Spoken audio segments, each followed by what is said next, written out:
কুরবান দেখো তো কাছে চলে যাচ্ছে, তাইলে আমরা দাবতকে দাঁত দিতে যাচ্ছি। এখানে এখানে দেখছি অনেক যানজট, তার থেকে ওরা যে বাড়তি খুঁজবে, বাড়তি 10-20 টাকা বাড়তি চাইলেও আমাদের থেকে দাবতকে দাঁত দিয়ে চলে যেতে হবে, তো নাহলে তো কুরবানটা করতে পারবো না।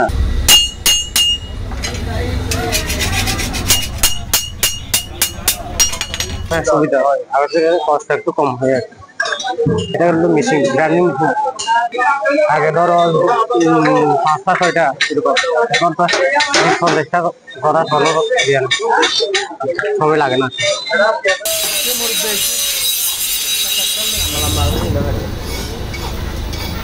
না ধান বেশি, পুরাতন বেশি, নতুন মাল বেশি, এত হয় টাকা হয়। আর এখন যে কোনো ব্র্যান্ডের পুরাতন এসি বদলে নতুন ওয়ালটন এসিতে উপভোগ করুন 25% ছাড়।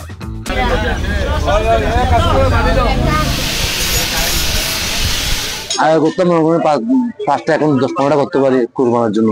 সেজন্য কালকে তো 3টা পর্যন্ত খোলা ছিল। আগ মাস আগে তো কাজ তো টোটালি ছিল না, এখন তো একটু চাপ আছে কাজে।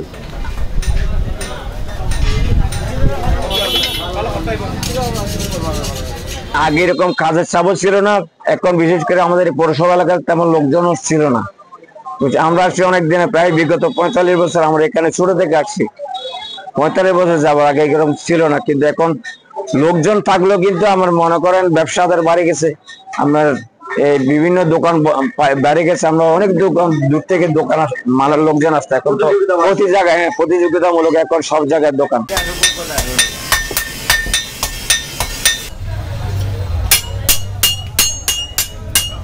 এই ব্যবসাটা দীর্ঘদিন ধরে চলুক। এই ব্যবসাটা আমাদের পূর্বপুরুষরা এই ব্যবসার সঙ্গে জড়িত। আমার বাবা করছে, আমার দাদা করছে, এবং এই ব্যবসা এখন আমরা চালাচ্ছি।